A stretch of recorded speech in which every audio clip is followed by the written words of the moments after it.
Hello, and today we're doing a Euro Fantasy 2020 review for Matchday number 3. That's right, yesterday it was the final group games for Group F, the Group of Death. And of course, make sure you check out my England, Czech Republic review and my Portugal, France review that will be coming soon on the channel. But before we do that, we are going to be reviewing my team for the last week. We popped out the wildcard chip and we had a lot of problems with the Limitless chip.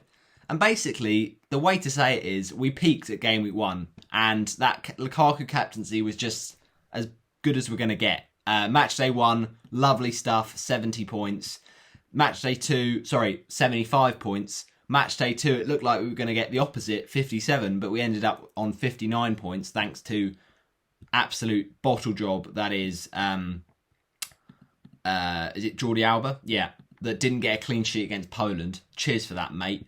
And then match day 3, even less than the previous week, 50 points is how we ended it. So we're going to do our fantasy review, and then we will set up and schedule a preview for the round of 16 matches, which kick off on Saturday. And the first one there is Wales against Denmark. So, of course, as you know, and as many people know, into the round of 16, with so many teams knocked out of the groups, I say so many teams, it's quite hard to not get through your group, but you know, you still got to get enough points against good teams. But basically, yeah, there was 4 of the 6 third place teams getting through, so obviously all the teams finishing 4th, but 2 of the teams also finishing in 3rd, knocked out with not enough points. And those teams, I think, were Finland. No, is that right? Or did Finland finish bottom? I'm forgetting it now. I think it was Finland, because I'm pretty sure Russia finished bottom. And I think the other team was Slovakia. Yeah, after their absolute hammering to Spain. So yeah, make sure you smash a like on it and comment in the comment section down below. How did you get on in match day 3 of Euro Fantasy? So, oh dear. Let's pick through the bones of this absolute disaster. I mean, it was all going so well, match day 1. And match day 2, we changed things up. We got a really good team with unlimited money. But even when you use unlimited money, it's impossible to choose the right players. And actually, turns out all the big hitters do nothing. And you get 59 points. But we were feeling optimistic because we thought, yeah, all right, forget about last week. This week, we can at least hit, I don't know, 70, 80 points because, you know, this chip is really good. It can change your team for long term. It can be really impressive, and we can target fixtures. We can do everything. So you're thinking, come on, this is where it's going to be at. But of course, it's all gone Pete Tong in my match day 3 fantasy team. I don't know what happened really, because there were good players in this team. You know, I made a few good shouts, but I ignored a few obvious players maybe because I didn't think they were worth it. And examples come through people like, match day 2, I should say. Gareth Bale was one of them against Turkey. And we had him for so long, and then we didn't captain him, or we didn't even have him in the team. But then match day 3, ignoring Wijnaldum, he was poor against, the last time when they played Austria. And I thought, nah, when you captain a player and they blank, surely they're not going to score 2 goals. It was an absolute joke. And obviously Depay as well is a player I didn't want to get because, yeah, all right, it was North Macedonia, but I thought they were going to massively rotate that team, Netherlands. They didn't make too many changes, to be fair. They only dropped Weghorst, I think, so as well as I think Darun, but it was unbelievable, and it's such a joke. 5 or so minutes in, 10 minutes in, the first half an hour of the game, and Depay already punishes me with the goal. And it's hopeful for Wijnaldum that he carries on because, against Russia, against, who was it, Austria, they were pretty decent, but not amazing. They didn't light the world on fire. But is it just because it's North Macedonia that those players have done so well? I don't know, but they are still decent ones to think about. But it just wasn't good for me. And you're thinking now, just roll on the round of 16 because, you give me unlimited transfers and maybe we can make a bit better of the situation. And that is what we've got going into the round of 16. So I need to sort this absolute mess out. It's been a downward spiral from the start, really. We had such a first good week. And in Matchday 2, I think it was, or maybe even at the end of Matchday 2, at the start of Matchday 3, we were on a really nice rank of 9k. Then it went down to like 25k and then 28k. And now you're not going to believe what my overall rank is. And I'll say it at the end of the video. So stay tuned, people. I mean, captaincy went wrong this week as well. But we'll talk about that at the end. We'll try and get through most of the points. Let's, of course, first of all, say what was my final lineup. Now, this was not necessarily the team I locked in because I made some late changes. And, of course, we made some manual substitutions during the match day. But in goal, we had Stecklenburg. And he got us what we needed. He got what was, required, what was said on the tin. He was fantastic in his performance, and it was expected against North Macedonia. But he also just absolutely roasted one of the players who tried to, tackle the ball off him, and he did a Cruyff turn and sent him sliding. It was absolutely wonderful. But yeah, Stecklenburg was a good shout for a clean sheet, and North Macedonia, they're going to be struggling to get goals, but generally Netherlands are quite defensively solid. So, yeah, he really did help me out there, but I wasn't expecting for much more than that. Then Toloi from Italy, we went for him because we thought that he'd be a nice cheap option. Surely he would start against Wales with that, team already through. They're going to rotate, and that was the case. And Toloi got us a nice 6-point haul.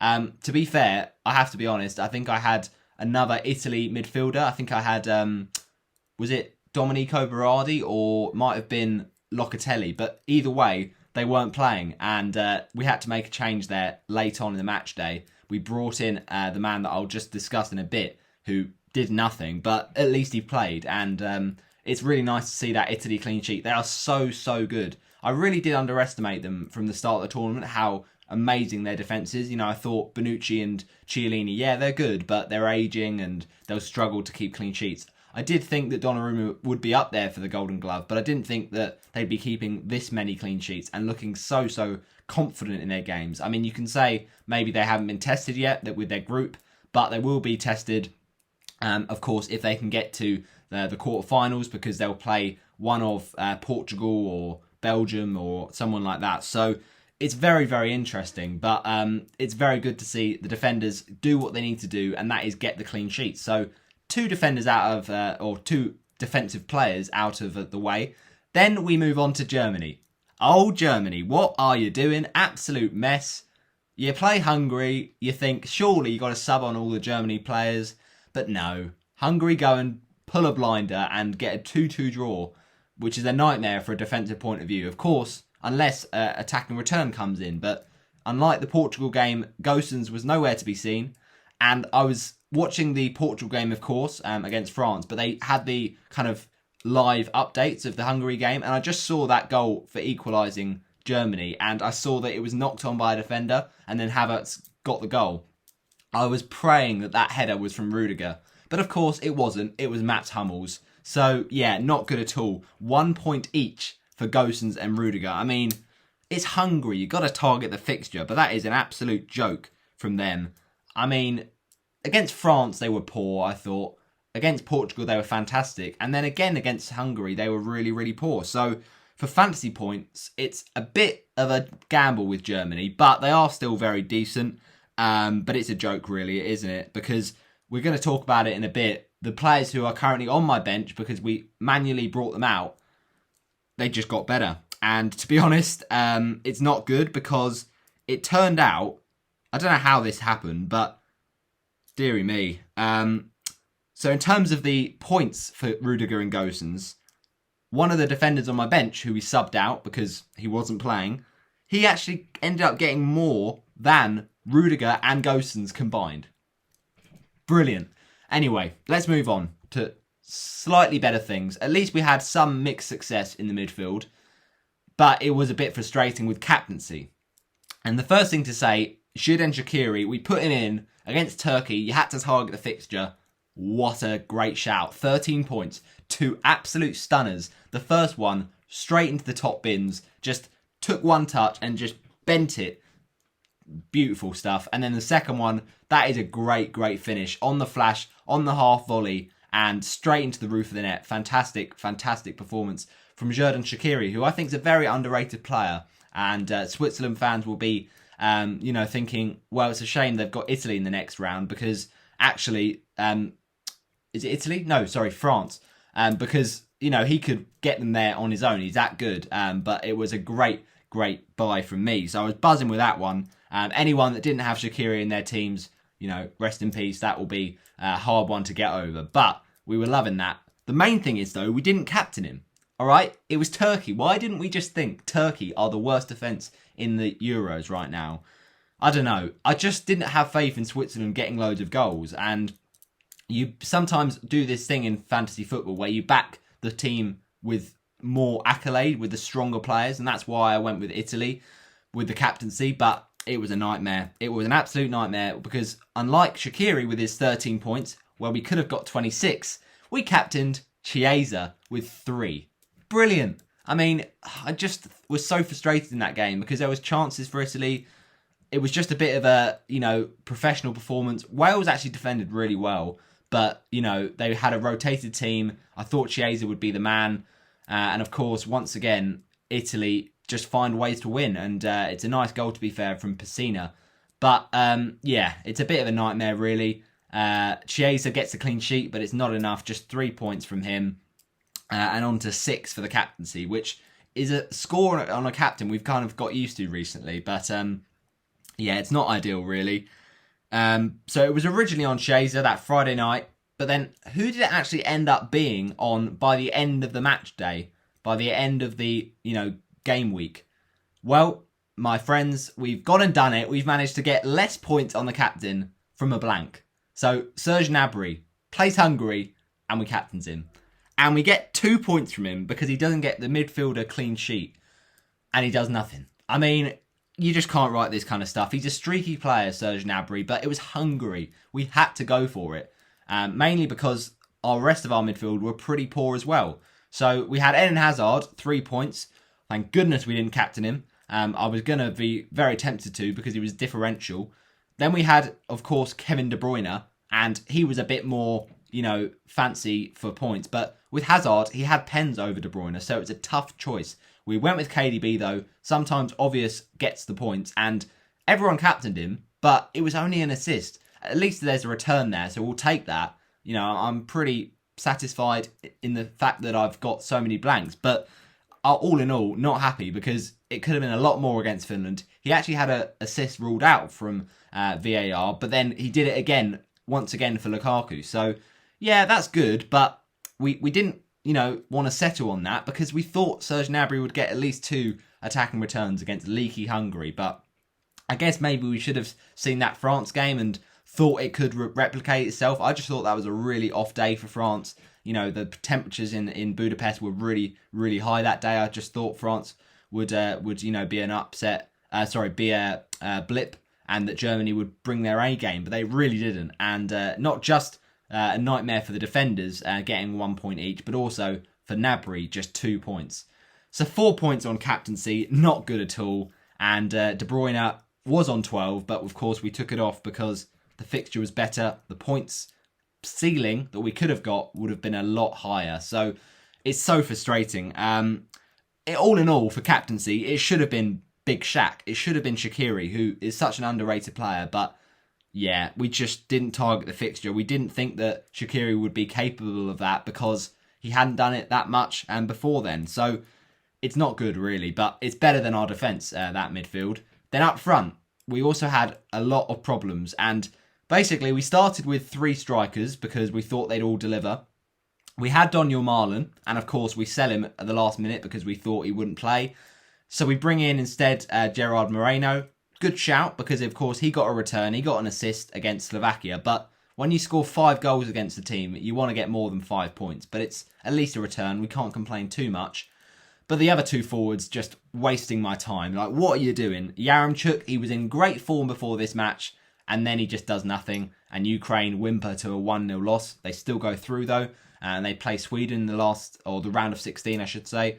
And then Patrick Schick, I went for it because he was in great form. And England had nothing to play for. So you thought, maybe Czech Republic go for it. They have the freedom to express themselves. But no, of course, Patrick Schick does nothing. We very nearly changed the captaincy to him. So again, glad that it didn't happen in that way. But then, of course, Serge Gnabry got the same score. So yeah, the forward line not good. 7 points across 2 players. And then, of course, 2 points from Yaremchuk. So we had to sub off one of those, and that was Yaremchuk. So whilst we're on subs, let me talk about that. Now, first of all, Unai Simon, I don't mind about that. He gets 6 points, same as Stekelenburg. There was no need to sub him out because we'd got the, target acquired, if you get what I mean. I know that with Matchday 1, for example, we had Hradecki or Radetsky for Finland playing against a tougher team in the form of Denmark.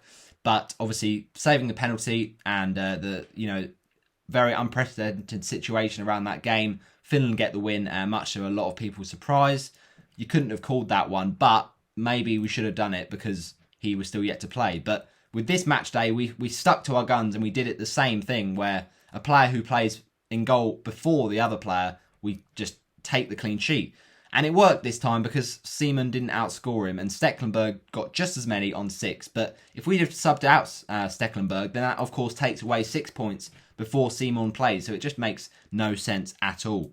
But in terms of our bench then, we had Yaremchuk, absolute waste man. I don't know what he was doing in that game against Austria. Austria were pretty good, to be fair, and they should have put a few away and more chances. But Ukraine were just so poor. When Yarmolenko isn't on it, they really struggle for goals, Ukraine. So yeah, that was a frustrating watch, really. And then the defence was just a faceplant moment. All right, we'll take the 6 points from Toloi, but Dumfries, man, you get subbed off in the 46th minute. It's not an injury, that's fine. But they're, like 2-0 up at half-time or something like that. And then you think, oh, really? There's no need for that from the manager there. Frank de Boer. So, yeah, it's unfortunate, but 1 point from Dumfries, no clean sheet.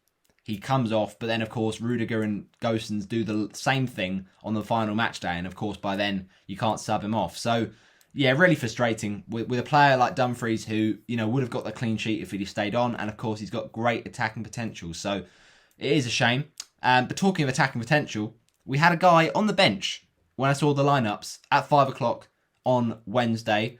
And it was just like, nah, surely we don't play him because he's on the bench. And I looked at the, record for Spain and I looked at the fact that he was on a yellow card, Pau Torres. So I thought, surely they're not going to bring him on. They hadn't brought on centre-backs in previous games this Euros. And, with people like Phil Foden for England, he wasn't even in the squad because he was on 1 yellow. You don't want to get a player suspended going into the round of 16. But no, he comes on and he gets an assist. I mean, you just can't write it really, can you? So, really, really frustrating. It's a fat red arrow for my team this week. It's 50 points, which is bang average. It's nothing special. It's not bad.